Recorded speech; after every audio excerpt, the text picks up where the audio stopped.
હાલો, જય શ્રી કૃષ્ણ. મારી યુટ્યુબ ચેનલમાં ગણેશા હોમ કિચનમાં આપણું હાર્દિક સ્વાગત છે.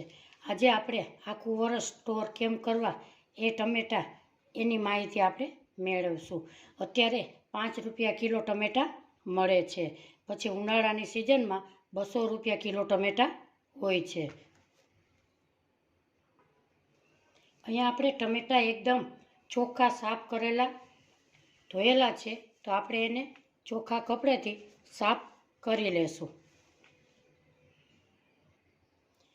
આજે આપણે ટમેટાં 2 રીતથી આપણે સ્ટોર કરી શકશું.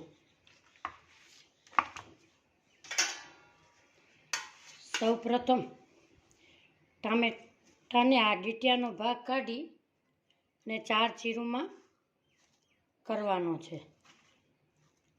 સરસ ટમેટાં આવી રીતે એક એક આવી રીતે આપણે ગોઠવીશું.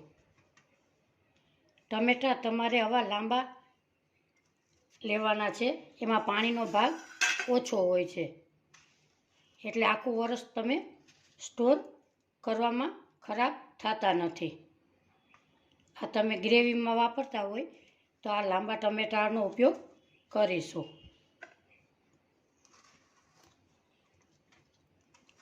આવી રીતે ડીટિયાનો ભાગ કાપી અને સરસ આવી રીતે ગોઠવી લેશું.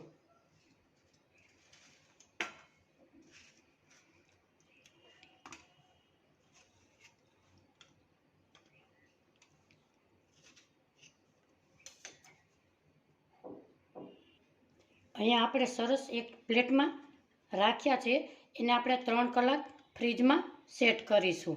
હવે આપણે બીજી રીત શીખી લઈએ. એમાં સૌપ્રથમ આપણે ટીટિયાનો ભાગ કાપી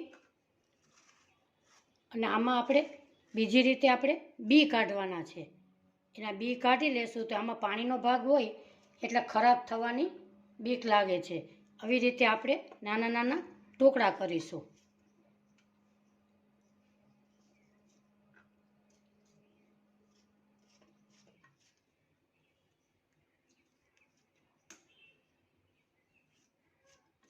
આવી રીતે બધા ટમેટાના ટુકડા કરીશું. અહીંયા મેં 2 કિલો ટમેટા લીધા છે. તમારે જેટલા સ્ટોર કરવા હોય એટલા કરી શકાય છે. અહીંયા આપણે બધા ટમેટાના કટ કરી લીધા છે અને 3 થી 4 કલાક આપણે ફ્રીઝરમાં સેટ કરવા મૂકી દઈએ. ત્યાં સુધીમાં ફટાફટ મારી ચેનલને સબસ્ક્રાઈબ કરી લઈએ. હવે આપણે જોઈ લઈએ આપણા ફ્રીઝરમાં ટમેટા સેટ થઈ ગયા છે. અહીંયા આપણે લીલા વટાણા, લીલી તુવેર એવું બધું આપણે ફ્રીજમાં ભરેલું છે.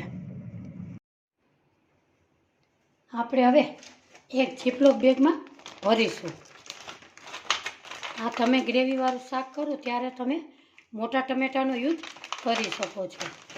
ઉનાળામાં સૌથી મોંઘા મળતા હોય ટમેટા ત્યારે આ સહેલાઈથી ઉપયોગ કરી શકો છો. આવી રીતે આપણે ઝીપલોક બેગમાં ભરી અને આખું વરસ સ્ટોર કરી શકીએ છીએ.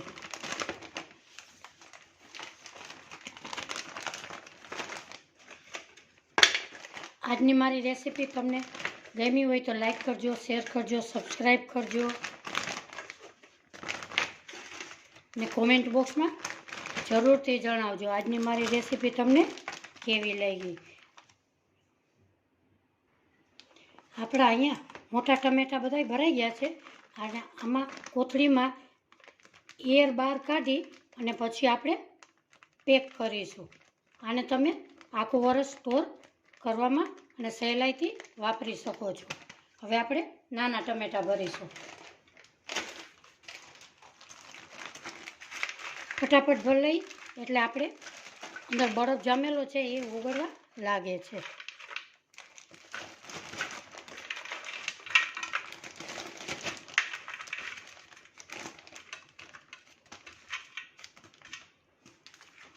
આપણા નાના ટમેટા પણ એક ઝીપલોક બેગમાં ભરી લીધા છે.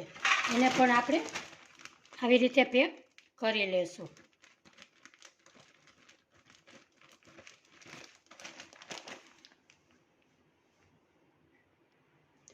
અહીંયા આપણા બધા ટમેટાં કોથળીમાં પેક થઈ ગયા છે. હવે એને આપણે ફ્રીઝરમાં મૂકીશું. આજની મારી રેસીપી તમને ગમી હોય તો લાઈક કરજો, શેર કરજો અને સબસ્ક્રાઈબ જરૂરથી કરજો. ફરી મળીશું એક નવી રેસીપી સાથે. આવજો. જય શ્રી કૃષ્ણ.